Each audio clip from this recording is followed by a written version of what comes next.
Currently, everyone is talking about inflation and how it eats away your purchasing power. But have you ever wondered what it would be to live in a situation where prices of goods are decreasing day by day? Wouldn't it be a fairy tale? You could be rich and buy more goods by just delaying your consumption. Unbelievable, right? Well, today we bring to you the case study of a country which has been going through the same situation for over the past 40 years. After World War II, Japan found itself on the brink of an economic collapse. But the nation came alive again thanks to its determined people, a modern government, and generous support from the United States. Like a phoenix rising from the ashes, Japan underwent an astonishing transformation, experiencing an explosive wave of economic growth. This miraculous period, aptly named the Japanese economic miracle, saw Japan catapult from a war-torn nation on the verge of ruin to becoming the world's second largest economy in just a few decades. As the years rolled by, Japan's economy continued to flourish, with the 1970s bearing witness to sustained and rapid expansion. Tokyo, the vibrant capital, blossomed into one of the world's preeminent financial centers. The future appeared radiant, and the citizens of Japan were filled with hope and optimism. During this period of economic growth, a group of powerful corporate alliances known as Keiretsu emerged. Keiretsu is a group of interconnected companies in Japan that work together for mutual benefit, often through long-term relationships and shared business activities. Some examples are Mitsubishi Group, Sumitomo Group, and the Toyota Group. These companies enjoyed an unfair advantage through government support, which led to their extraordinary growth and success. Meanwhile, across the vast ocean, in the early 1980s, the United States was experiencing a crisis plagued by economic decline and soaring inflation. The nation pursued a new path under President Ronald Reagan's leadership. His ambitious fiscal policies aimed to stimulate growth, featuring tax reductions and increased spending. However, the combination of high interest rates and pro-growth measures caused the value of the US dollar to skyrocket by a staggering 48% in the matter of 5 years. So when a country's currency increases in value, its goods and services become more expensive for other countries to buy, leading to decrease in exports. Hence, the dramatic surge in dollar valuations made a huge impact on their international trade, making American goods more expensive to export, which led other countries to seek alternative sources, such as Japan. This shift created an alarming trade deficit for the United States as its exports went down, leaving a growing gap with other nations. In a desperate bid to address this predicament, the United States organized a crucial meeting with its key trade allies. Their objective was clear: to devalue the dollar, making American goods more affordable to the international market. The stakes were high as they embarked on this mission to regain their competitive edge. And so, the stage was set for a riveting saga of economic fortunes and unforeseen challenges. One fine morning of September 1985, finance ministers from powerful nations gathered at the prestigious Plaza Hotel in New York City. This historic gathering, known as the Plaza Accord, brought together the United States, Japan, West Germany, France, and the United Kingdom in a quest for economic balance.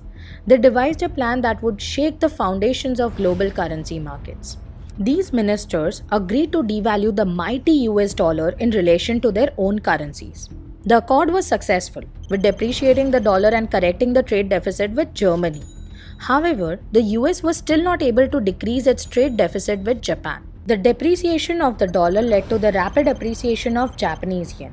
Hence, Japan witnessed a situation similar to the US, where its goods got expensive for other nations to buy, and as the Japanese economy is primarily driven by exports, the decrease in the amount of exports hurt their economy real bad, and the nation entered into a recession in 1985. Thus, a story of trouble unfolded, where the destinies of nations were connected to economic policies. Japan faced a dark period in the 1990s, often known as the Lost Decade. It was a time of great struggle as the country's economy sank into a long and painful stagnation. The troubles began when the asset bubble burst, leaving Japan in a state of economic despair. Their growth rate was a mere 1.2% on an average from 1995 to 2002. This was much lower compared to other developed nations of that time. One of the key problems was that people became cautious and held on to their cash instead of investing it. They believed that keeping their money on hand would be more profitable, as they expected price of goods to decrease in the future. This led to a vicious cycle of deflation where the lack of money circulating in the economy caused prices to drop even further. It seemed like everyone was caught in a loop. Holding on to their cash rather than investing it worsened the situation. In an attempt to break free from this economic paralysis, the Bank of Japan took action. They lowered interest rates, hoping that it would motivate individuals to spend their money and stimulate economic activity. Additionally, they resorted to a tactic called quantitative easing, where they bought securities from the public in the hope of injecting more money into the system. Sadly, these measures fell short of their intended impact. Japan found itself trapped in what is known as a liquidity trap, a situation where even lowering interest rates had no effect on encouraging economic activity. Japan faced a grave societal aftermath due to the economic crisis. The unique work culture and hiring practices in Japan made things even worse. Imagine this: there are a number of job vacancies, but the job selection process is so intense that university graduates are not able to pass through. Plus, there is no incentive to change companies once you are hired due to lack of inflation in your pay. So, once hired, that person devotes their entire working life to just one company. Now, when the economy took a hit, a hiring freeze swept across the nation, leaving an entire generation without job opportunities. It was like an employment ice age had descended upon them. And those who graduated during this bleak time were known as the lost generation. The impact of the lost generation went far beyond individual lives. It cast a dark shadow over Japan's economy and society as a whole. Around 17 million people, roughly 15% of Japan's population, belongs to this lost generation, facing limited job prospects and economic insecurity. On top of that, the country's population was rapidly aging, with almost 30% being elderly. This presented difficulties in sustaining the social welfare programs, and the burden fell heavily on a shrinking workforce. Moreover, the lost generation struggles to start family worsened the problem. Adding fuel to the fire, a troubling social phenomenon emerged known as Hikikomori.